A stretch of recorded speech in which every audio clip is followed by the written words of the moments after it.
We'll start off with layered collaborative structures.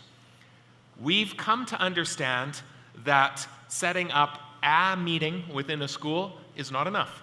We have to think about layers of collaboration, and the great news is, as you reflect, you are going to see your school represented in at least 2, if not 3, of these layers that we are going to share. When we think of these layers, it's important to consider them as overarching categories.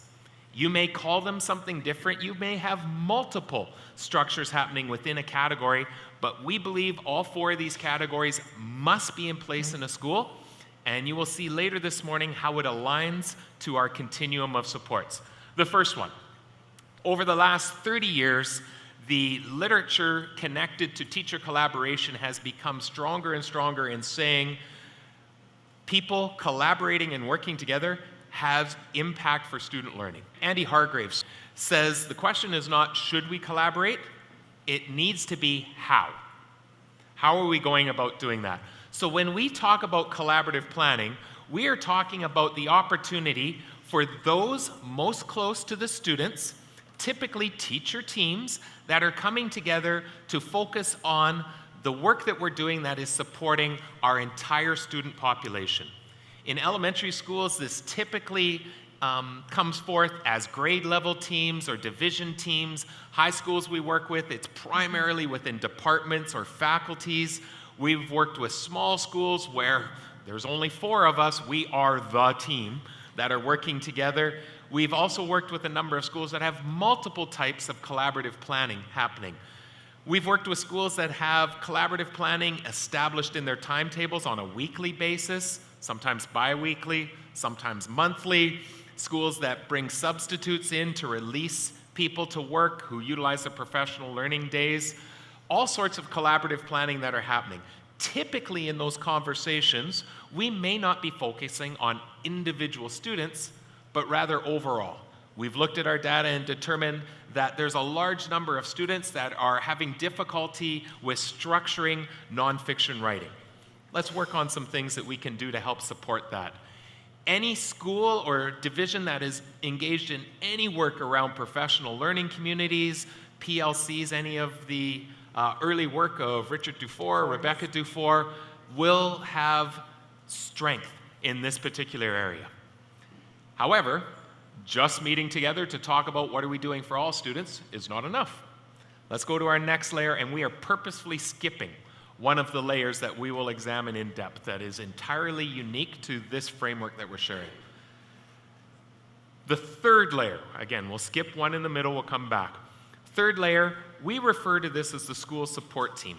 We've seen other schools refer to this as their learning services team, student services, our counseling team.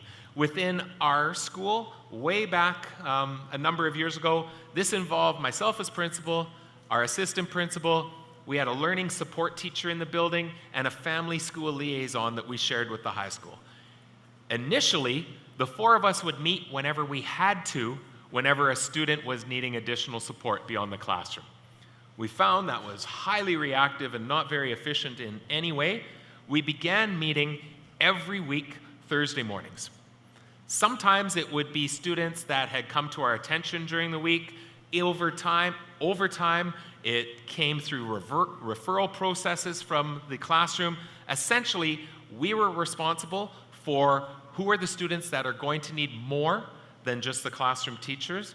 We've recently worked with a large high school in central Alberta of just under 2,000 students where they have a grade 10 team, learning services team, a grade 11 learning services team, a grade 12 learning services team, a counseling team that's looking at students with high degrees of wellness concerns, and then they also have a grad check team who are keeping close attention on the students who are nearing graduation and what do we need to do to ensure they get the credits. So they actually have 5 different teams operating within this space. The final category, every school has case consults, and you probably don't call them that. It's an umbrella term that we essentially use to describe any time we come together with one child on the agenda. So that may be that we are coming together to focus on this child, the parents are joining, and we are engaging 3 times during the year, review of this child's individualized learning plan.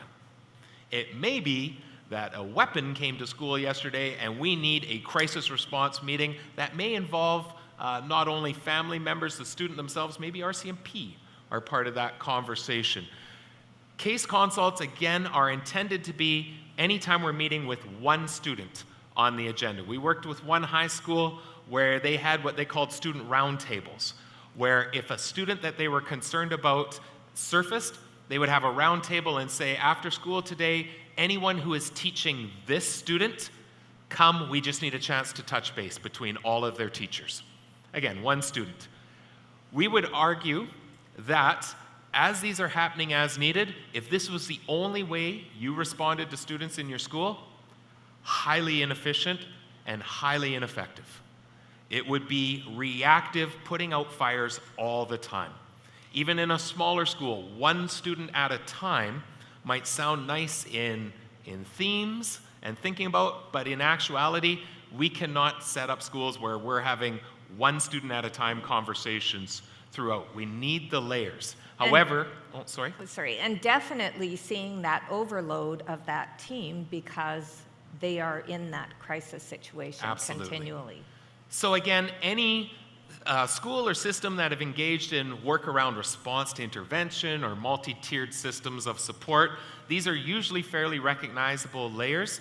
Here's what was happening within our school, having each of these. First off, and please note there is a blog posting that goes a little bit deeper, a couple of them actually. First off, sometimes the collaborative planning that was happening for us in grade level teams didn't always feel responsive to what was happening in the classroom. And I'll give you an example. We had a team one year that was doing amazing work around writing, improving writing for the students. They were developing common writing prompts, using them across their classrooms, gathering in the students' work, using a common rubric to assess. They were putting up exemplars for students to be able to self-assess. Really, really good work. But when you looked at the student data, it became evident that actually writing's not the primary concern we're seeing. We actually are dealing nonstop with executive functioning difficulties for a large number of the students. So it didn't always feel responsive.